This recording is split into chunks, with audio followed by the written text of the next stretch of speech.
Magandang araw po mga kawangis ko. Ito inyong lingkod Anton Olson sa mga kapwa ko OFW dyan sa Metales, Yumkin side.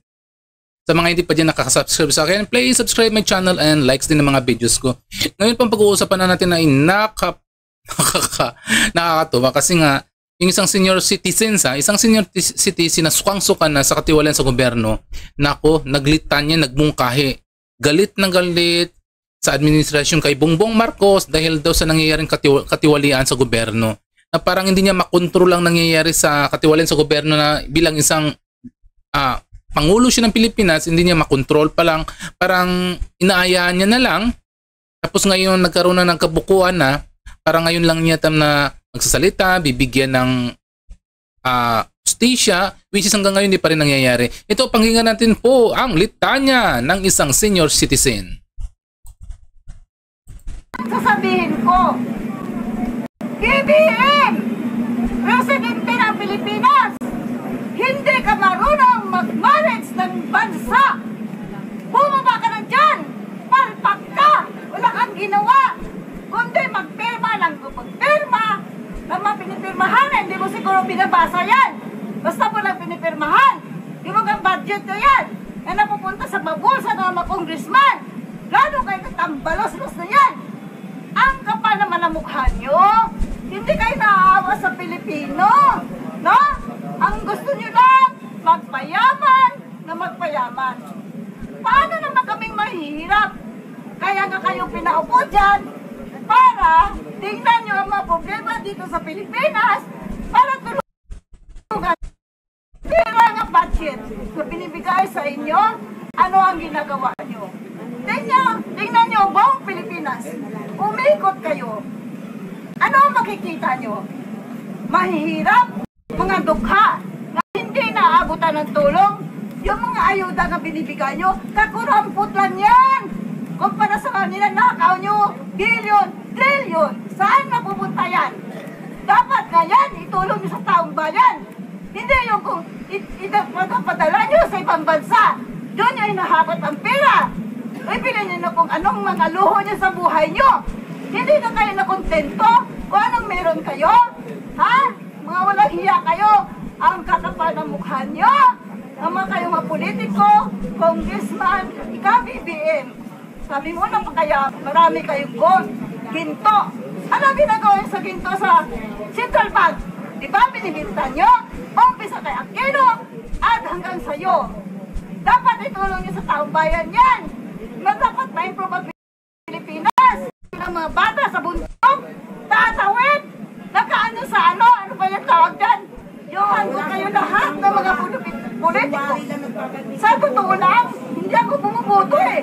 Kasi wala ko nakita ang matino na presidente ng Pilipinas kung hindi si Tatay Digong. Yun ang nakikita ko. Alam nyo, Marcos, I hate you. I hate you. Sobra ng ginagawa nyo. Ang tanga-tanga mo. Napakagaling mo magsalita. You deceive us. No? Ang galing mo magsalita. Pero, ang mga salita mo, hanggang doon lang. Walang sagawa. No? Binibigyan ka namin chance for 3 years. So what did you do for 3 years? Nothing.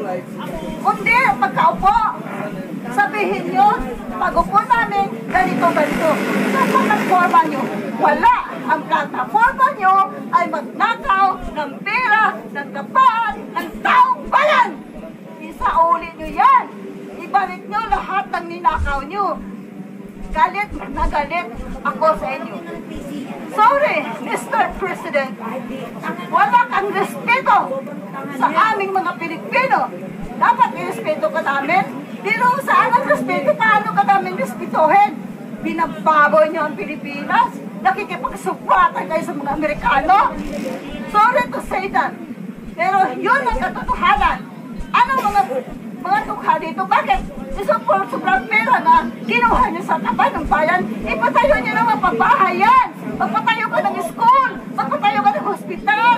Nangangailangan ng mga Pilipino. Hindi namin deserve yung mga kurampot na ayuda niyan. Isang 500 pesos, 2,000 pesos, 5,000 pesos. What's that? Kumpara sa sa mga ninanakaw nyo. Ibalik nyo. Mga walang hiya kayo. Mga pataginan nyo. Hindi ako marunong magmura. Pero ngayon, mumurahin ko na kayo mula ulo hanggang paa. Pag namatay kayo, hindi nyo madadala ang lahat ng pera na ninakaw nyo sa taong bayan. Ikaw, Mr. Browner General, I tell you, mag-isip-isip ka. Doon ka sa tama. Huwag ka sa mali. Huwag ka kumampi sa mga kadimunyuhan. Kumampi ka sa Panginoong Diyos at sa taong bayan. Yan ang paparating ko sa iyo. Maawa kayo. Hindi kita inaano, Mr. General Browner. I know you are such a nice guy. I know matalino ka rin. Pero isipin mo naman ang kapakanan ng taong bayan at lalo na ang mga bata na nag-aaral, mga apo hanggang sa henerasyon, hanggang sa mga kamatayan. Pag may nangyari kay Tatay Digong at hindi nyo na ibalik ang lahat ng pera ng taong bayan, diyan kayo malilintikan. Tandaan nyo yan, ha? Diyan kayo malilintikan. Sinasabi ko lang sa inyo, mamatay man ako para sa bayan ko, para sa taong bayan. I'm not afraid to die. Dahil dito, para yan sa taong bayan. Mga gago kayo, wala kayong ginawa. Kundi magnakaw ng pera ng taong bayan. Kayo mga senior, na katulad ko, I'm 16 years old, lumabas naman kayo sa mga bahay nyo. Hindi nga nakaupo lang kayo, manood ng TV. Dapat makikipaglaban din kayo. Malakas pa tayo eh.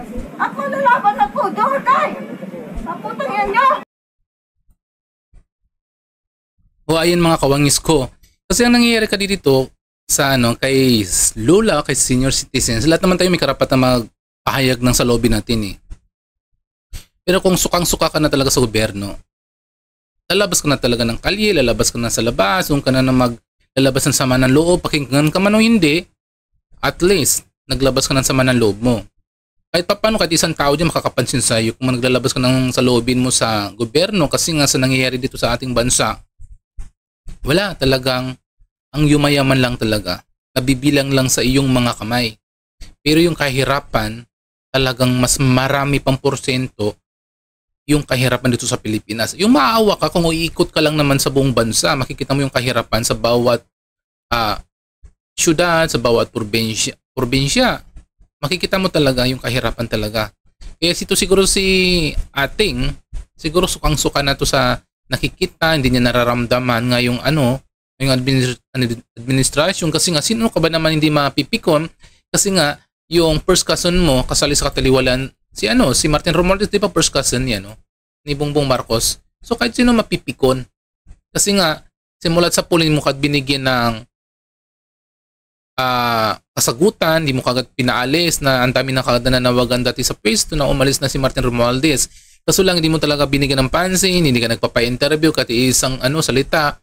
Hindi niya binibigyan talaga ni Marcos Jr. Balikan niyo yung 2024, yung kanyang mga salita ni Marcos Jr. Wala. Lahat na lang sa investigasyon, sa pagpapapunta ni Tatay Digong sa dahig, yun lagi ang kanyang laman ng loob. At ang kanilang binabakbakan lagi, yung impeachment trial ni BP Sara. Pansinin niyo, balikan niyo yung mga nagdaang mga balita. Ngayon lang naglabas ang ngayon 2025 na yung nasukop na sila ng yung parang nasukot na sila ng ng mga tao. Kaya mga tao gigil na. Dahil talagang yumayaman lang talaga, yung nabibilang lang sa kanilang mga kamay, ating mga kamay. Kaya kahit sino lumabas na si ating sa sobrang piko niya talaga, kasi siguro hindi na maramdaman yung nangyayari sa bansa nating kahirapan. Kaya yan muna sa mga kapwa ko OFW dyan. Sa mga hindi pa nakasubscribe sa akin, please subscribe my channel. Sa ngayon, masalam at bye-bye muna sa ngayon.